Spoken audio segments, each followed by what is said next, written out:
already at 5:30. Okay, so we'll start. So good evening, everyone. Hope everyone's doing well on a Monday. And so this is the first sutra discussion for this year for us, and the sutra that I chose today is called the Parabhava Sutta. And before we go into the sutra, there's a couple of things that I'd like to share with you, just so that we sort of we have a background knowledge about this sutra. So if we think about the Sri Lankan culture, I think obviously it's developed through with a Buddhist background and with the Buddhist philosophy. And I think there's two books that sort of played a major role in shaping that culture as well in Sri Lanka. What I mean by that is, for example, in India they have the Panchatantra, right, which they share with their kids, and then further up they have the Arabian Nights. And similarly in Sri Lanka we have the Pansiya Panas Jataka, the 550 Jataka tales of the Buddha. And this talks about the past lives of the Buddha. So Buddha in a lot of sutras, he would go to a certain place or meet someone, and then he would share that, okay, this happened, or this place was like this many years ago, or he would share some incident that happened a long time ago, and then he would say this person was back then this character and I was this person, and things like that. And these were then written and compiled into a single book, and that's what we call the Jataka book. And if you go to, we don't have it here, we have a smaller version, but if you go to, let's say I think Keysborough and Berwick, they have it, and go to the library, they have this book that's about this thick. I'm not even exaggerating, right? Maybe even bigger. So if you see this book, that's that book, right? The Pansiya Panas Jataka. And that's what the stories are about the Buddha's past lives, his samsara. And that sort of, that played a major role in the Sri Lankan culture. And the second book is this one here, what we call the chanting book, or also known as the Piruvana Pottohanse. Piruvana means to memorize. And a lot of people in Sri Lanka, pretty much all monks, know this book off by heart. And there was even a time where you are not allowed to ordain unless you know this book off by heart, right? So in Buddhism, we don't have praying. We don't pray, right? Because I think praying is for the weak. You're not ready to accept what life gives you, so you want to pray for something better. But Buddha teaches us to train our mind so that we are ready to face whatever life gives at us, right? That's what mindfulness does. It trains our mind so that we are able to face whatever happens in our life. And however, because not everyone understands and has time to practice this, a group of monks later compiled a set of sutras, 24 to be exact, and compiled them into this book, which we call Piritpota. And that's what we use when we are chanting. And if you go to an overnight chanting, this is the book that we chant. We chant the whole book. And in a smaller chanting, we then pick out 3 more sutras from these 24, and then that's what we chant.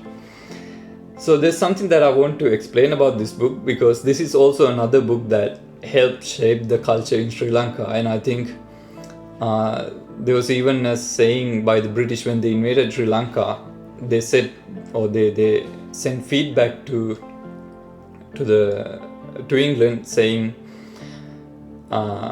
that they have this weekly chanting that they do, and unless we break this up, we can't invade or colonize this country.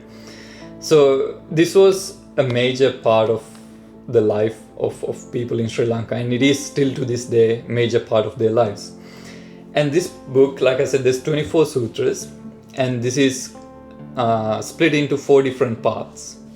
which we call, each part is known as Banavara. And each Banavara, it has 8,000 gathas. Okay, so the 8,000 gathas in each Banavara.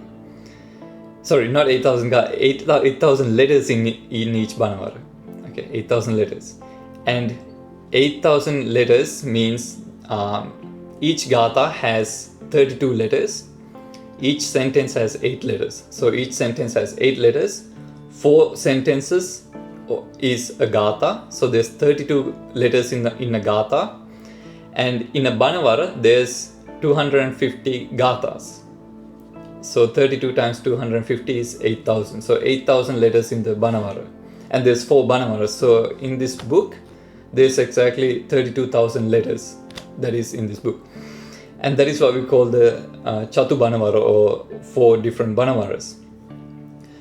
And like I said earlier, in a chanting, in a smaller chanting, we do pick out 3 sutras and then we chant those ones. So namely the Mahamangala Sutra, Ratana Sutra and the Karaniya Metta Sutra. Those are the ones that we chant. And in addition to that, we chant another thing called Setpirit later on, that I added later on. Not a direct teaching of the Buddha, but I added later on. So these 3 sutras alone, I think, has a lot that we can talk about, right? For example, in the Mangala Sutra, it talks about how a person can live a successful life or succeed in their life, in their lay life, and talks about that. And then in the Ratana Sutra, it talks about the qualities of the Buddha, Dhamma and the Sangha. And then in the Karaniya Metta Sutra, it talks about the practice of metta, right? So in the Ratana Sutra, for example, like I said, it has the qualities of the Buddha, Dhamma and the Sangha. And what we do in the chanting is we say that we chant it, and after each verse in the Ratana Sutra, we have Etena Satchena Suatti Hotu, which means with the power of this truth, or it is true, and because of that, may you all be well. And so what we are doing there is, I think Lokaswami Nase explained this a bit in the chanting that we did at your house. But what we are doing is, when we say something that is true, that has a power, and then using the power of that truth, we can get something done. Okay, so that is what we do through this chanting. We chant the qualities of the Buddha, Dhamma and the Sangha. And because they are true, then using that power, we can bless someone to overcome whatever they're going through. So the Ratana Sutra was chanted to overcome, there was a curse and there was a famine and there was a virus, some sort, that was going through, that was spreading in that city. And so Buddha they invited the Buddha to do this chanting, and Buddha used or said this chanting, and with that was able to make these people better.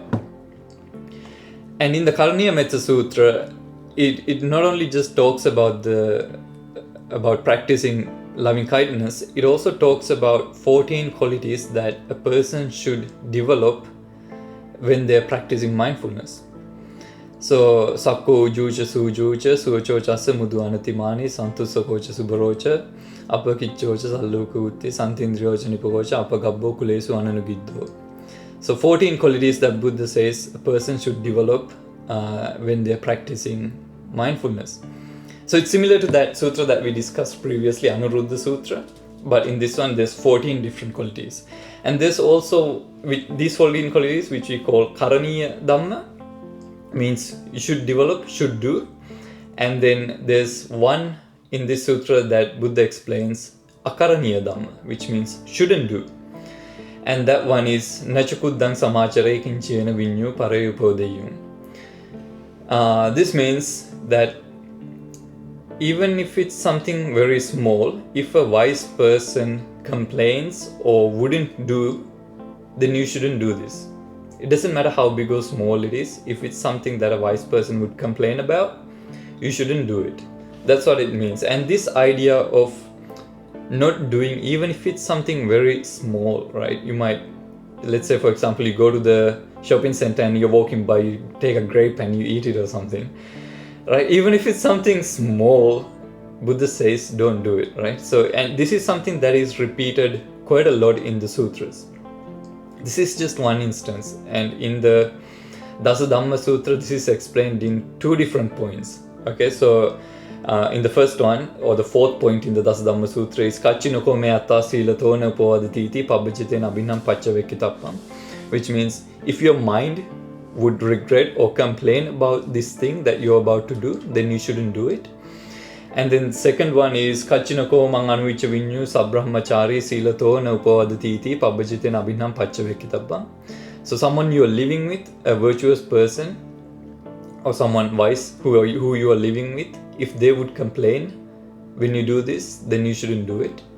So that's another instance. And then in many sutras, you see this verse or saying, Anamatte suvajje subhayadasavi, seeing fear in even the smallest bad thing, you shouldn't do.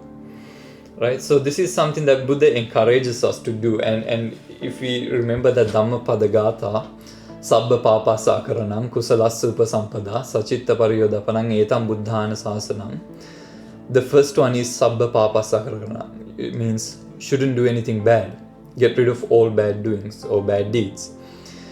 When we remember or when we understand this teaching where Buddha has repeatedly said this, it's something that I think we should apply to our life, right? You know, when an enlightened person says something repeatedly, number of times, maybe we should, listen to that.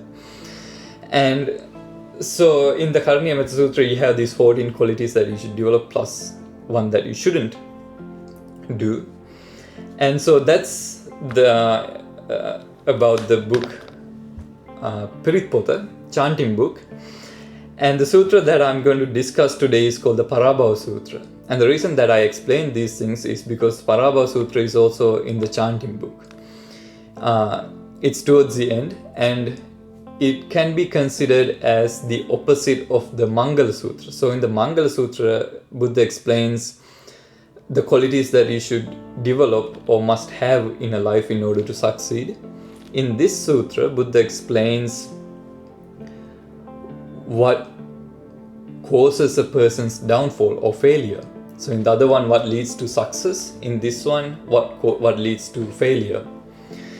And in the teachings of the Buddha, we classify these teachings into 2 different parts, right? So certain teachings which we call Samukkansika Deshana, they're the teachings that we've been discussing so far in our programs and these sutra discussions.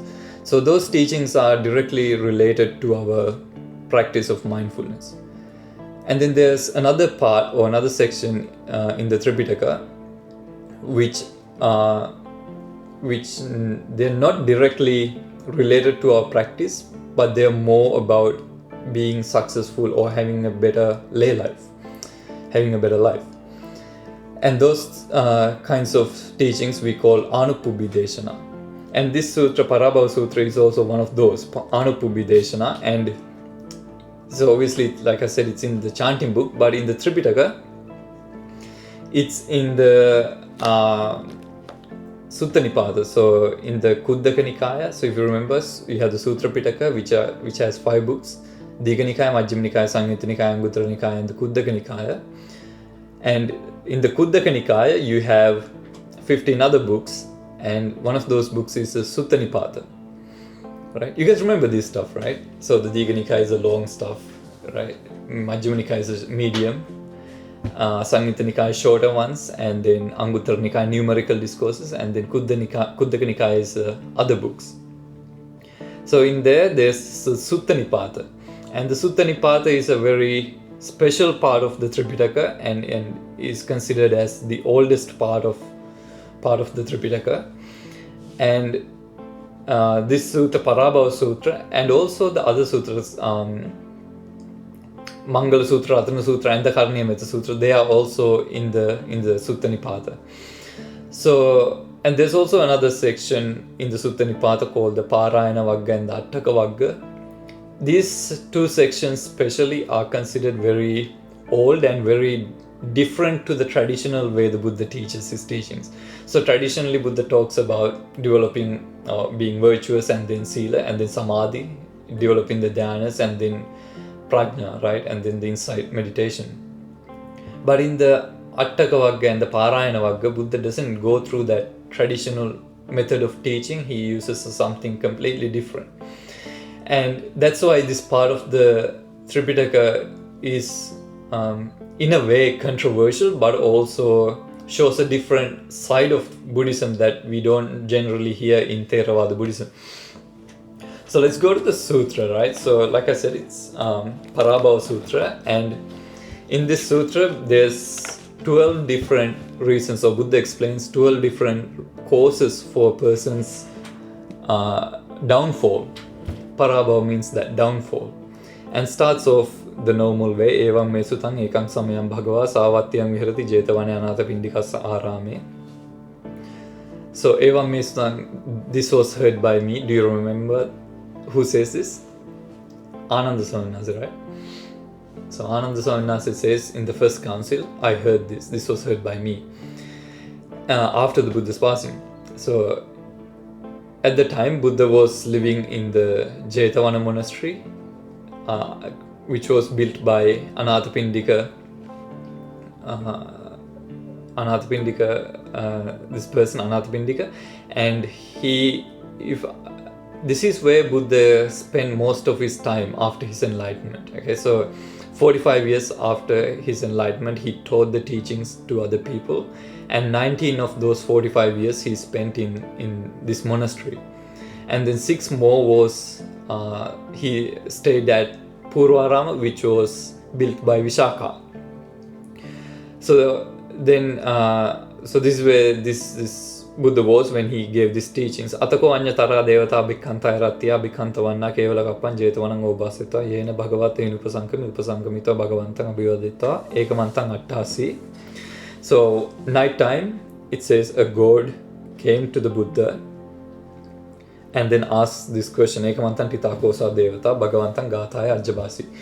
The god then asks the Buddha this question, Parabhavantam purisang mayang pucchama gotamang bhagavantam puttu magamma kim parabhavato mukham. He wants to ask the Buddha about a man's downfall and what causes or what leads to the downfall. And Buddha replies by saying, Suijano bhavang hoti suijano parabhavo. It means a person who is going to prosper or is going to be successful can be clearly seen, and also a person who is going to fail or is going to be failing in life can also be seen clearly. Suijano means clearly seen, can be clearly seen. And Buddha says, Dhamma kamo bhavang hoti dhamma desi parabhavo. So this is the very first reason that Buddha points out as a reason for a person's failure. That is, a person who challenges or questions or not agreeing with the Dhamma is a person who fails in life. So here the Dhamma doesn't just mean the rituals or anything. Okay, it doesn't just mean the Buddha's teachings, right? The Dhamma means, so for example, what I mean by that is, Buddha didn't teach his own set of ideas. Okay, what Buddha taught was the nature of how things are. So in essence, what Buddha taught is the truth, right? How things are. So when Buddha says something is impermanent, it's not impermanent because Buddha says it's impermanent, right? The nature of that object is impermanence. And this is the same with everything else, right? When Buddha says sabbe sankhara anicchati, everything that is dependent on a cause is impermanent. That is the truth. That is the nature of things.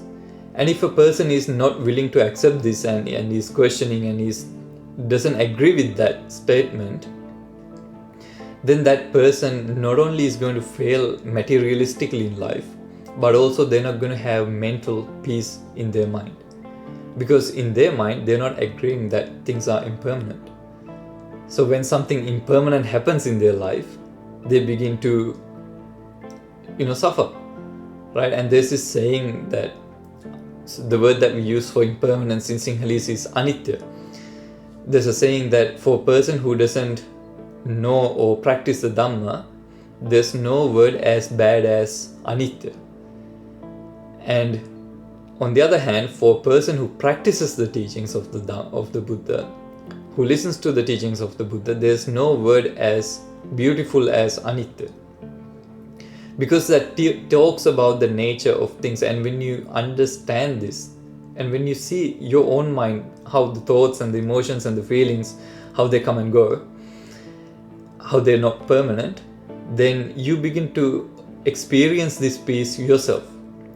So that's why Buddha says, Dhammakamo bhavang hoti dhammadesi parabhava. Someone who is going to prosper is someone who accepts and practices the Dhamma, someone who likes the Dhamma, and vice versa, someone who hates the Dhamma is going to fail in life.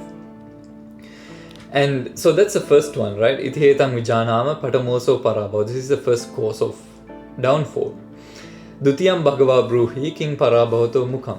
So what is then this person who asked, or the god who came and asked the Buddha, he wants to know the second cause. And Buddha then replies by saying, Asantasa piya honti santena kurute piyang asatang dhammang rocheti tam parabhavato mukham. So the second cause is, Buddha says, people who are associating with bad people or non-virtuous people or unwise people and has no love for the good people or good things in life, he believes the teachings of the bad, or what the bad people says, or these unwise people say, then this tamparabhautamukhan, this causes for the downfall of that person.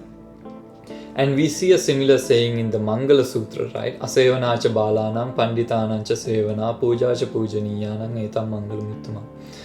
So there also Buddha says, not associating with bad people or unwise people is a good thing. And here it says, associating with bad people causes or leads to the downfall.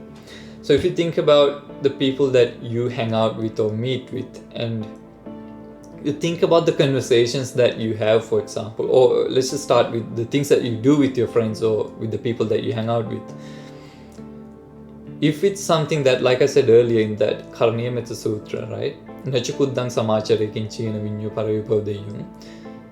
If these things that you do are things that a wise person would complain about or a wise person wouldn't do, then you can see that this may harm my life or cause the downfall of my life hanging out with these people, because these are things that I myself wouldn't do if I'm myself, and these things are things that a person who I look up to would complain about, right? And so that's about actions, right? And then if you think about the things that you talk with your friends, stuff that you talk about, if it's something about other people or if it's mainly gossiping, then that is also something that is not really, useful to your life, right? In most cases. So that also, and notice it's not about them, right? Think about how this association changes your life or how it affects your life. Is it for the better or is it for the worse? How is it transitioning or transforming me as a person? Is it changing me as for the better, or is it changing me for the bad? Is it creating bad habits within me, right? So you can sort of understand this or see how it's changing you, and see whether this association with your friends or who you are hanging out with, whether it's a good thing or a bad thing, or whether it's whatever it is, right? So that's the second one that Buddha says that is that causes a person's downfall. And when a person is with these people, they then sort of pull you towards their views about everything, right? So for example, if they're partying and they're alcoholic or something, they then put pressure on you to do the same thing as they do. Or if it's someone who is, like in the first case, someone who doesn't like the teachings of the Buddha, who doesn't practice any mindfulness, and you say to them that you practice mindfulness and you encourage them to practice, but then if there's more people who don't like that practice or who are not spiritual, then they're more likely to pull you towards their sides, right? And tell you, okay, you don't need this and stuff like that. So that's the second one. And then Tatyam Bhagava Bruhi Kim Parabhavato Mukhaṁ. So then this God asks the Buddha, what is the third reason? And the third one is Nidda Sili Sabha Sili Anuttata Cha Yonaro Alaso Koda Panyano Tang Parabhavato Mukhaṁ. There's a lot of qualities here, right? Nidda Sili means being sleepy. And then Sabha Sili means like to hang out with people all the time. Alasa means laziness. Oh, sorry, there was another one before that. Anuttata Cha Yonaro means he doesn't do any work. Alasa means lazy. And then Koda Panyano means he's always angry. So there's 4 or 5 qualities that Buddha talks about that leads to a person's downfall. But these 5 are actually linked together, right? So a person who likes to hang out with people, when do they normally hang out? Generally, if it's lay people, it's after work or after school or something, right? So generally in the evening or late at night. And a person who likes to hang out, then they sleep late, so they wake up later, right? So then the first quality is the Nidda Sili, they like to sleep a lot. And then if they're drunk or something, they have that hangover the following morning, so they can't do any work the following day. So then they're not going to do any work that day, and they're also lazy, right? So these things, I think personally, it's before it becomes a habit, right? For example, sleepiness, it becomes a habit over time. So the trick is to understand or notice that, okay, this is now becoming a habit, and try to break that habit before it becomes a habit, right? So whether it's sleepiness or hanging out with friends, if you hang out with them once and you have the best time of your life, then you want to do it again, right? And then second time, it's not the same amount but similar, slightly less, but you still have fun, and then it becomes a regular thing, right? But the thing with that is, when a person, let's say, over time, that quality of enjoyment decreases because you're meeting them every day or something, and then you resort to other things so that you can have that enjoyment, right? So, and the other thing about being in a company or being with a lot of people all the time is, in terms of our practice, right, spirituality or mindfulness practice, when you are with a lot of people all the time, you're mostly distracted, right? Because you're always talking with them. You have less time to practice mindfulness. And even after you meet a person, sometimes we tend to think about what that conversation was about, right? So it drags on in our life. And sometimes if it's someone that we like and they say something bad to us or rude to us, we tend to think about these things quite a lot. And so that also affects our practice, and in that way also this causes the downfall of a person. And then the third one, that's the third one, and then the fourth one is, Buddha says, Yo matarangva pitarangva jinnakang gata yobbanang pahusantona bharatitang parabhavato mukham. So a person who is able to look after their parents, so he has an income, that person has an income, but doesn't look after their parents when they're elderly, this leads to a person's downfall. So I talked about the Jataka Pota, right, earlier, and one thing that we see in the Jataka book is that in terms of the virtue or the sila the Bodhisattva observed, there's one that he did not break, okay? All the others, he had killed animals, he had done bad stuff, He had stolen things, everything, but he had not done one thing. That is that he did not lie. He was honest. Throughout Buddha, throughout his Bodhisattva stage, he did not lie. Right? And if you look at a Buddha statue, there's this string of hair in the forehead, right? That it is said that it comes as a result of being honest for many, many lifetimes. And a person who, right, so that's in terms of sila, this is the only one that Bodhisattva has observed through his practice. There's also a quality that a Buddha or Bodhisattva practices through their practice of perfecting things. And that is that what we in Sinhala we call Kalaguna Salakima, or helping others who has helped us. This is the only quality that the Bodhisattva developed and practiced throughout, and the only sila that the Bodhisattva observed is being honest. So the reason that I brought that up is in this fourth one, your matarangwa pitarangwa, so you have your parents to look after, but you don't look after them. You have a duty as a child that you have to look after your parents as they grow older, right? So here specifically Buddha says, even though they are able, they have an income, they are capable of looking after their parents, but they don't. So this person then fails in life because they are not helping who has helped them, right? Starting with their parents. And this is a quality that I think should extend beyond your parents, right? Anyone, if someone has helped you in any way, you should be able to help them back. And we'll talk about this later on as well in another point. So that's the fifth one. And then the next one is that's the fourth one, and then the next one is Panchamang Bhagava Bruhi. So that's fifth one is Yo Brahmanangva Samanangva Anyangva Pivanibhakam Musavadena Vancheti Tam Parabhavato Mukham Iti Hetang Vijanama Panchamoso Parabhava. So the fifth one is a person who lies to an ascetic, lies to a Brahman or any truth seeker. This also leads to their downfall. So if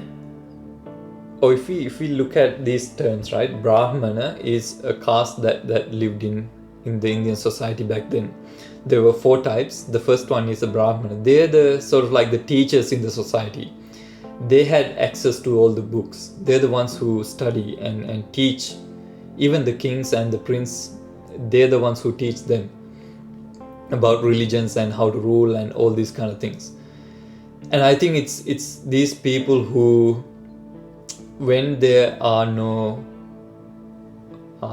when there's no moral, or when there's no, let's just say when there's no Buddhism in the world, maybe these are the people who sort of keep the society intact without causing their downfall or failure. So these people, and then also teaches everyone else what they need to know. And if a person goes and lies to them, if a person says something or does something bad to these people, then it causes their failure.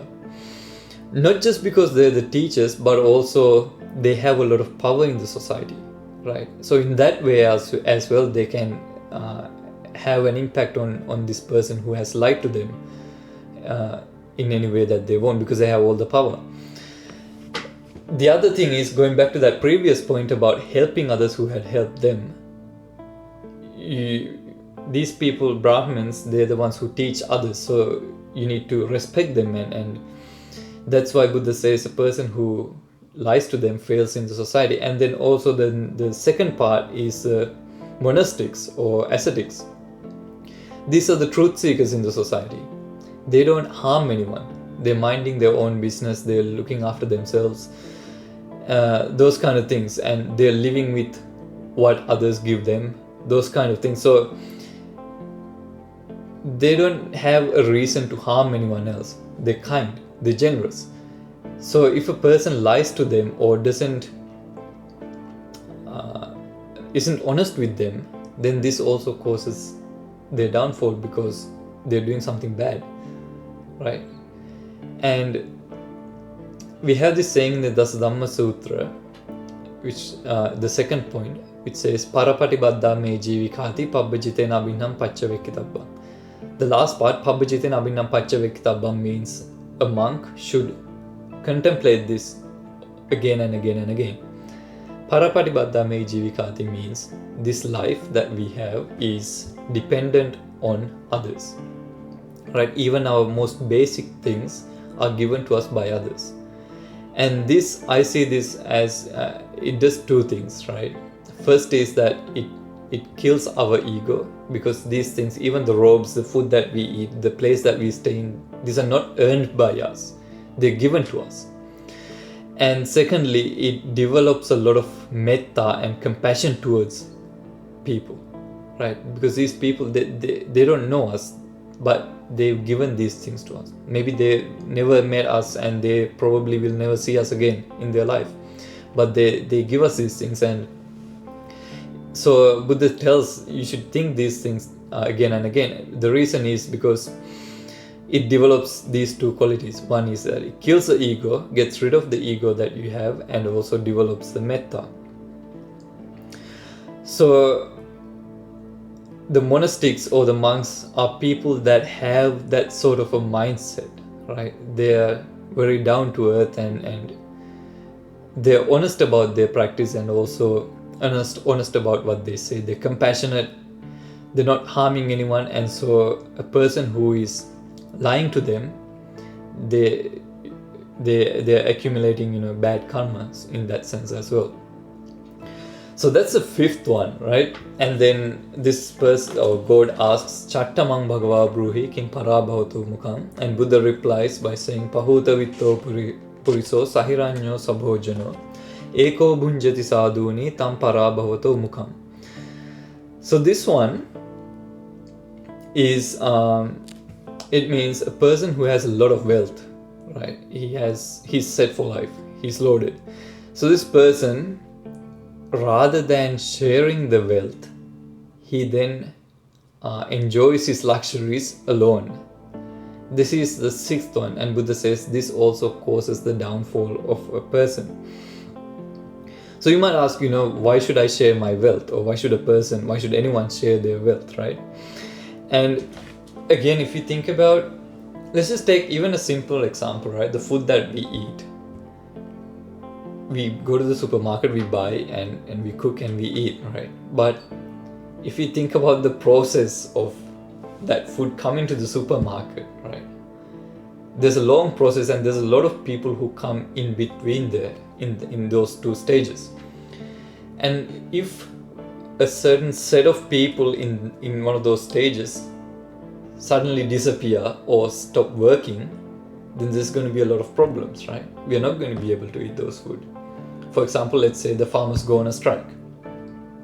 There's going to be a massive confusion and a lot of hunger going on, and a lot of problems in the world, right? If suddenly farmers went on strike. Or let's say, in trucks, on the back there's a sign that says, without trucks, Australia stops, right? So if truck drivers went on strike or suddenly they disappeared, now this food can't be transported, right? And I worked at Coles in Brandon Park, and almost every night there's at least 2 trucks that come and restock the stuff in the Coles. And that's in a town where, or in a city where it's relatively close to the ocean, right? And in Australia there's towns that are in the center of the country. So to take food to these countries, you need trucks, right? Loads and loads of food that needs to feed the people. So if these people are no longer there, then there's going to be a massive problem again. Like the sign says, Australia will stop if the trucks are no longer there. So if a person then becomes wealthy and he's not sharing that wealth with the society, with the people who have helped him, without asking for anything back, if this person is not willing to share their wealth, then this also leads to their failure, right? And if we talk about this in a philosophical sense, we have this saying in Buddhism, Puttamatti dhanam matti iti balo vihanyati attahi attano natti kuto putto kuto dhanam.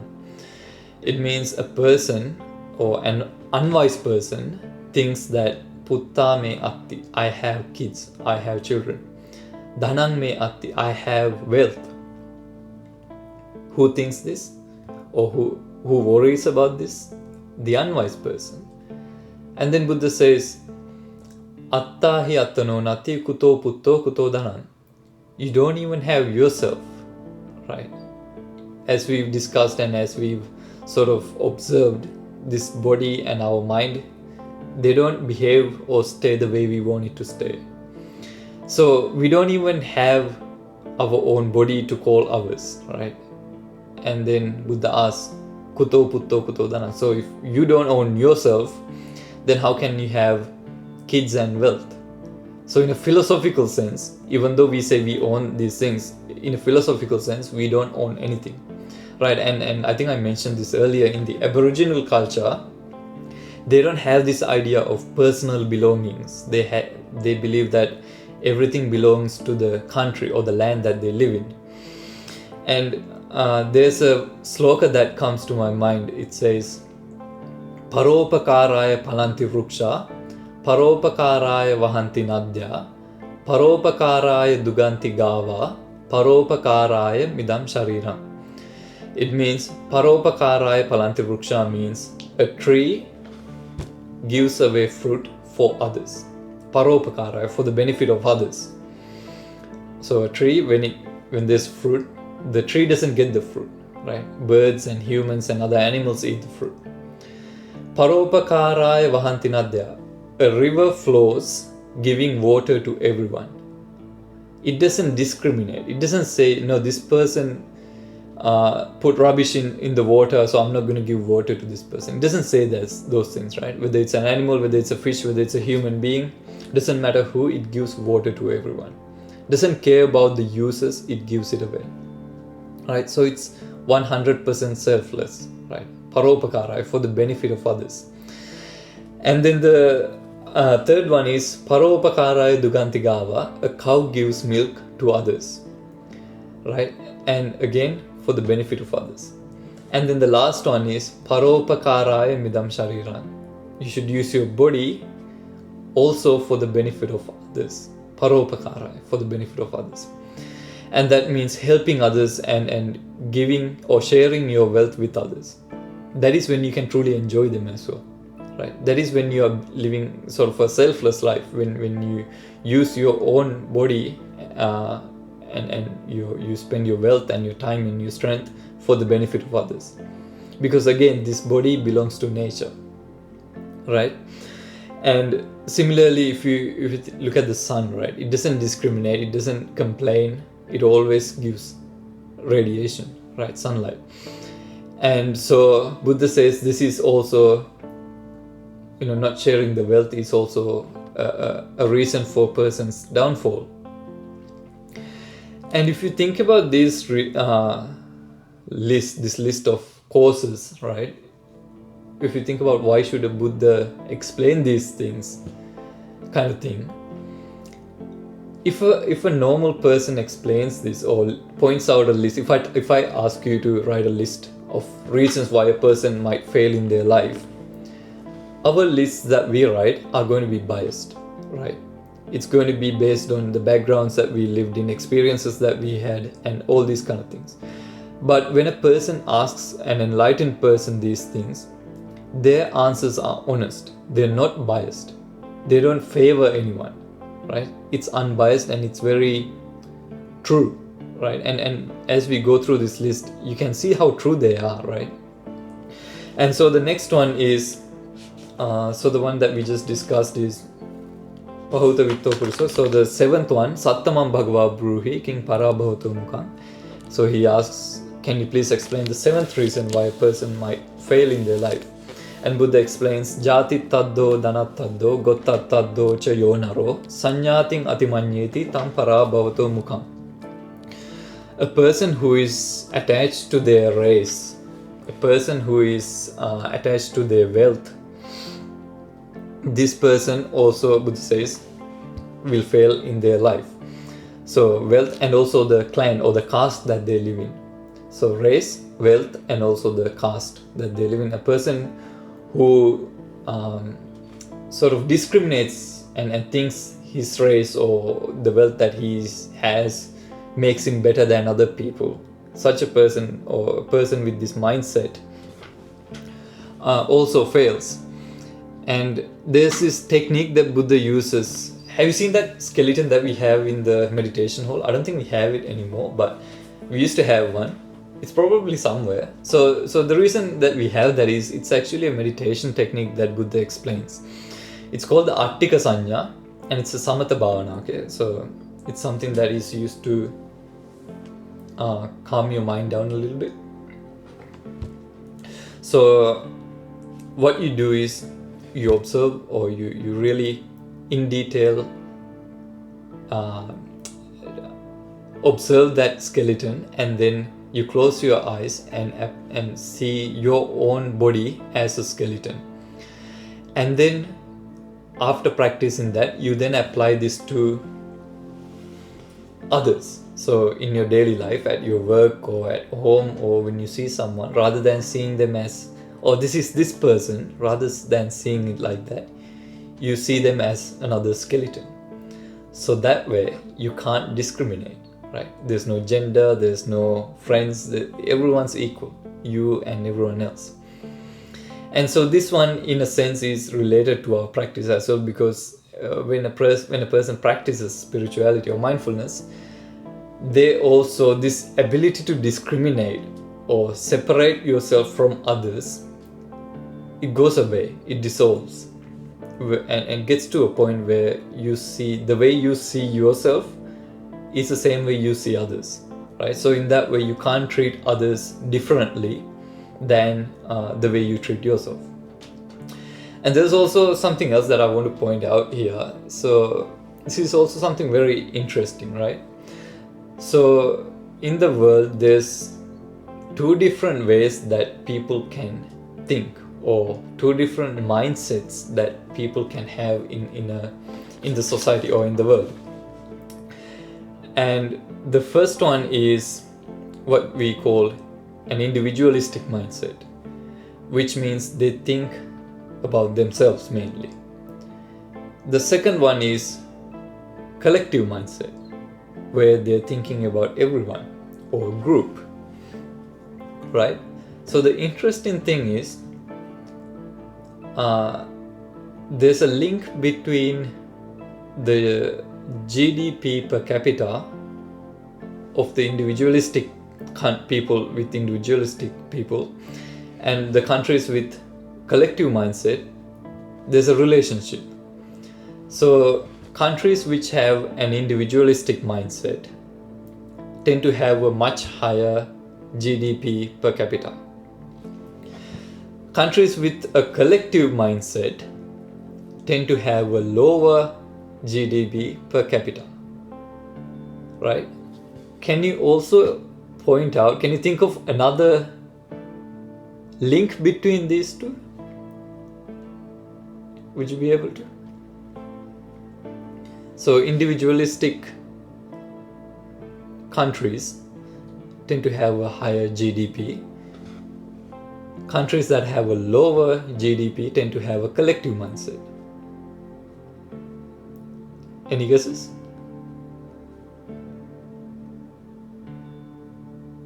Savita? Well, you were talking about GDP per capita, right? Yeah, per capita, yeah.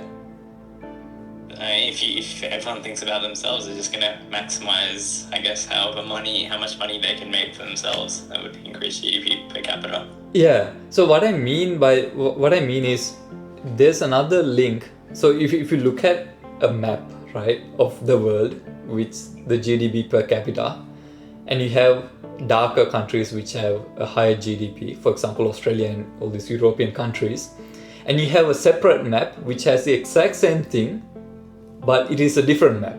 Can you link these two? Would you be able to link? Is it something about religion? It is, like yeah. Morality? Yeah, so people... Like in birth relationship?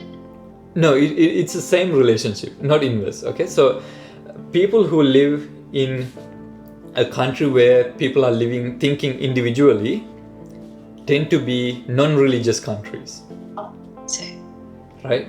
People who are living in religious countries tend to have lower GDP, but also have a collective mindset, right? These people have individual mindsets, these people have collective mindsets. So what this point, and this is a massive research, right? There's a lot of research done, and people talk about this. There's a lot of differences and similarities between these two, right? For example, so I lived in Sri Lanka until I was 11 years old, and in our house there was myself, my brother, my dad, my mom, and then my sister came in 2005, and then my grandmother lived there, and my dad's two sisters also lived there. So 8 people all together lived in the same house. So whereas in Western countries or these other countries where the people are thinking individually, they tend to grow up with their own family, right? And then these people also tend to think in terms of myself or I, whereas because these people grew up with a group, they tend to think about themselves as us. And the other interesting thing is in the individual mindset, people tend to be independent but also have this individual ownership of resources, right? So remember we talked about sharing wealth. Here these people tend to not share their wealth because they see it as, okay, I earned this.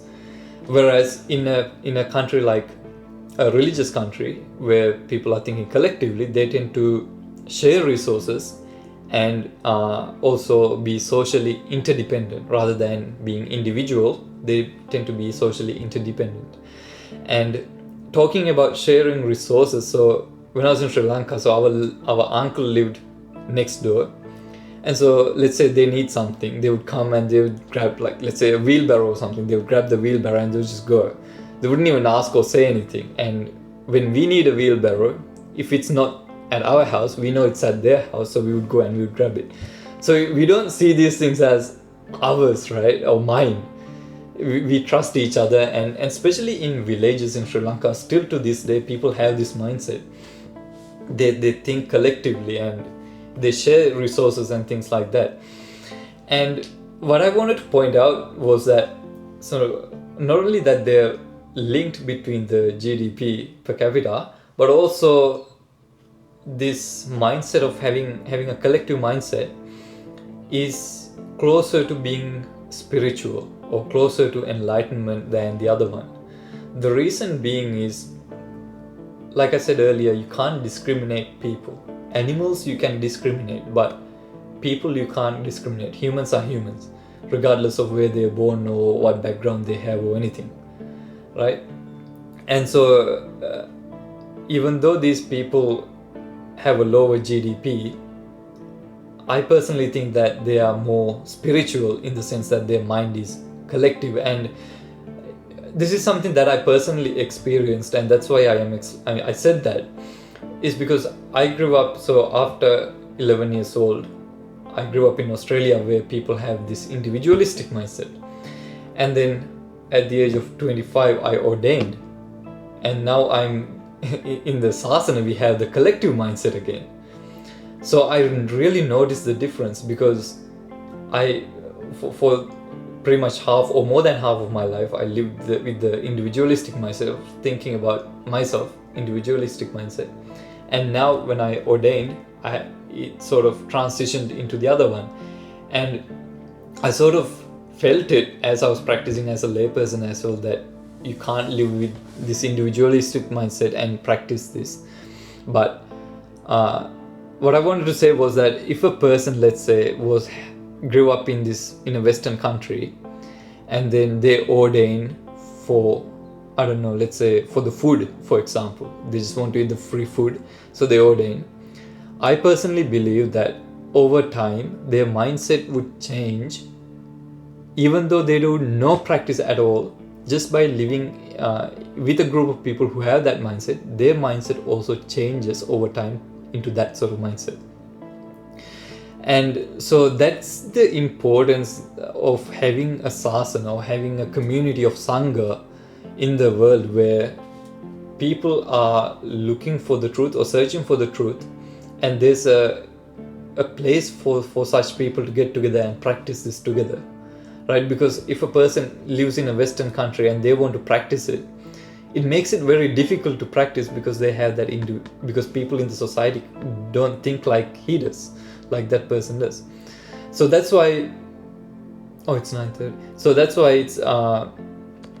it's important to have that collective sort of mindset as you're living, even though we live in an individualistic mindset. And this is also another reason why a lot of Sri Lankan parents have conflict with their kids, because they grew up in that collective mindset, and then their children are growing up thinking about themselves only, right? So then they tend to not go to these group activities or hang out with their cousins and relatives and things like that. But for the parents, they're forcing their children to come and go because they have the other mindset. So that's sort of why a lot of Sri Lankan parents here have this conflict with their kids. It's not just the generational gap or technological advancements. So that's that one, right? That's the 7th one. And then the 8th one is Ittidutto Suradutto. I think we can sort of combine the two because we are running out of time.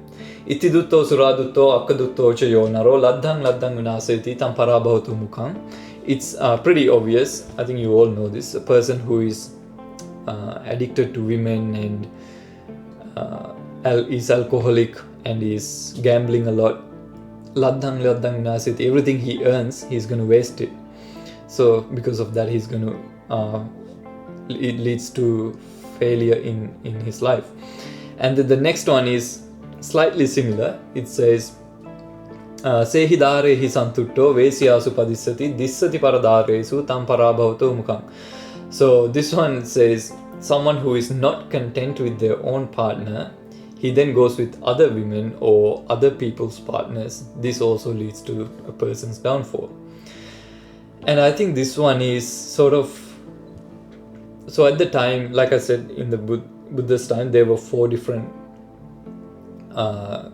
castes, and the Brahmins were the top class. Also, they said so, and they, I think, had this idea of having multiple women and this kind of lifestyle. I think, I could be wrong, but I think this might be targeted at those kind of people, right?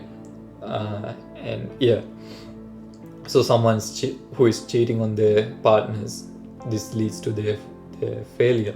That's the 9th one. And then the 10th one is also about women. Buddha says Atita yobbano poso aneti timba ruttaning tassa isana supati tam parabhavato mukha.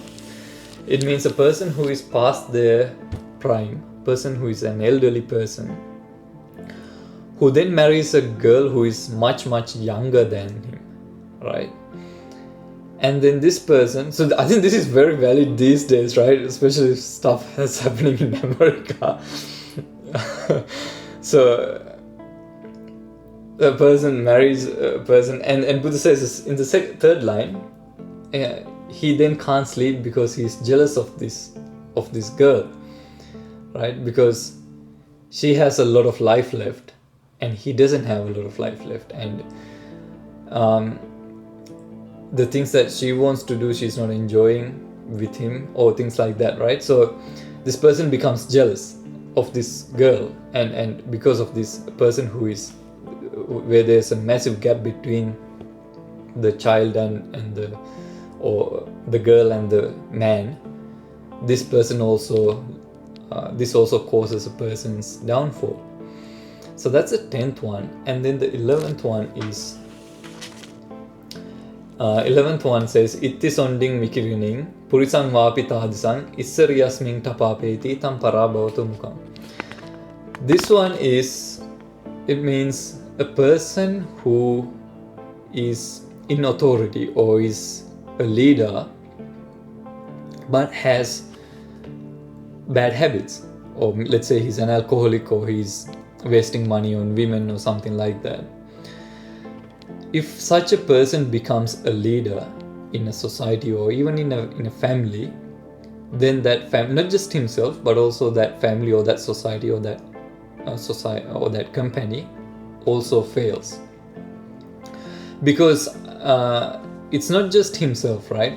This person, then this is who people look up to, right? This is who people believe in, and if this person has bad habits, then it gets passed on to the other people in that society or in that family. So this then also leads to the downfall. And so that's the 11th one. And then the last one is Appabhogo mahatanho katye jayate kule socha rajjang pattayati tam parabhavato mukham. So this one says a person who is not wealthy but is born into the royal caste. So Shastriya, so remember I said for these 4 types, 4 clans, 4 castes in the society in the Buddha's time. So it's Brahmins and then the Shastriya. So Shastriya is the sort of like the royals.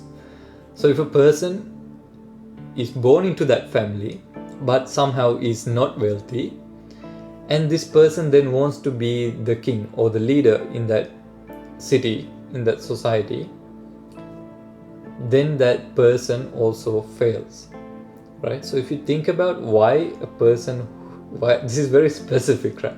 So why a person who doesn't have much wealth wants to be the king, it's not to help and develop the country, right? It's to use that power, abuse the power, and steal and take the money and become wealthy, because that's what's missing in his family, in his life, right? That's what he's missing, and that's what he wants to cover. That's what he wants to fill up. So that's why he wants to be the king, the leader. And a person, when they become this person, then obviously soon after he becomes the king, the society straight away understands why he's there. And then when the society wants to kick him out, he then fights back. So this then there's a lot more consequences of this that is much more severe than we think, right? So it's not just this person's downfall, but also in the society's downfall that it causes. And this is also said in another sutra called the Kula Sutra. I think it's in the Anguttara Nikaya. Buddha says there's 4 reasons why a company would fail. So not a big community, but a company, something, let's say a workplace, right? Some sort of a company. And it says the 4th one is Dussilang itting va purisang va adipache tapenti. So if the people appoint or elect a dussila person, non-virtuous person, a dishonest person as their leader, then that causes the downfall or failure or collapse of that society or of that company, right? And again, it's because of their dishonesty and the reason why they are there. So this is what we call the Parabhava Sutra, and it ends by saying, Buddha says, Ete parabhave loke pandito samavekya aryo dassana sampanno salokam bhajate sivanti. A person who sees this, hears these 12 reasons why a person fails in life, and then stays away from these 12 reasons and then can be a successful person, right? Enjoys a world of grace. Salokam bhajate sivanti. So that's the Parabhava Sutra, right? And I think there's a lot of things that we can sort of apply to our life, and sort of we can see in our community where this has led to a person's failure, right? You know, I'm sure we all know a person who was addicted to alcohol and has sort of failed in their life, or gambling or something like that. So that's the Parabhava Sutra, and yeah, and if Swami Nasi wants to add anything, or if anyone wants to share something, they can. We went slightly over time, I think, but not too long. I was wondering about one of the ones you said earlier about the person that has money but doesn't take care of their parents. Yeah. What if by parents, is it biological parents? Like, what if those parents I didn't think take it's care of you? personally, I think it's whoever looked after you, right? The idea of kalaguna salakima, right? Helping who has helped you. Okay. Yeah.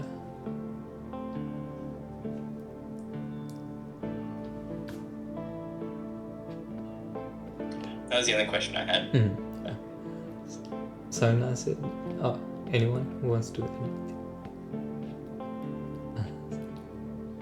Yeah, it's a good sutta actually. There are a lot of points that we can use in our life. Yeah.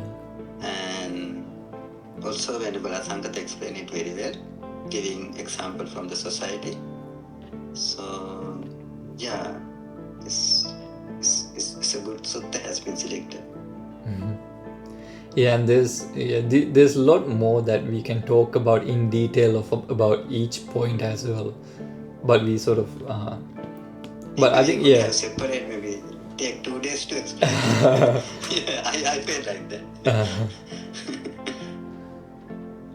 But it's one of sutras that I like as well, and like I said, it's the opposite of the Mangala Sutra, so it's a different perspective, I think. I had a question about right at the start before the sutta when you said you talked about we don't pray, but then we talked about period. We talk about Apirit, yeah. Period. Yeah. There's 2 parts to that question. First part is I can see a little difference. I just want it cleared up because I know sometimes if I'm sick, growing up my mom would play a period, or if I kind of see a similarity between that and praying, because for me that's my version of praying. I pray for health and therefore period. I don't know if that makes sense. Yeah. So if we define praying to be I'm asking someone external for something, that is what we can say that is praying, right? Mm-hmm. In Pirit, what we are doing is we are just sharing the blessings, right? Or another way to say it is, it's like I said, Satyakriya. We talk about the qualities of the Buddha, Dhamma and the Sangha, and we say this is true, and with that power of truth, may you be well, right? So it's not necessarily a praying, right? It's just you're saying something that is true and you're just sharing So when a person is sick, when they listen to it, not only, and there's also more to Pirit than just that as well. There's the waves that come, or when we listen to the Pirit, the waves that come, they impact the environment a certain way, and this stuff they sort of studied long time ago, and that sort of creates, if there's any bad sort of auras in that room or in that environment, having Pirit or chanting playing in the background helps get rid of those bad energies or sort of things. So that's what we are doing here. We're not asking the Buddha to make me better or anything like that, because it's not possible. Yeah. So in Buddhism we have that, like I said, I don't think I said this, but there's a Pali saying, Atta Deepa Viharata Bhikkhava Atta Sarana Na Anya Sarana. It means make an island for yourself, because you only have refuge for yourself, right? When you're in your deathbed, no God can come and save you, right? You're on your own. So if you haven't trained your mind to face that situation, or if you haven't done good things in your life, if all you've done is bad, or if your mindset is bad, then you have to take responsibility for that actions and the things that you did throughout your life. Similarly, if you've done good stuff and you know that you are ready to face this, then you have nothing to worry about. That's what Buddha talks about, right? Buddha doesn't say I will come out of my parinirvana and come and help you or anything like that, right? In Buddhism, Buddha says you are on your own. You have to practice and develop a mind that is strong enough to face whatever life throws at us. Yeah, so that we don't have to rely on anyone else. Yeah.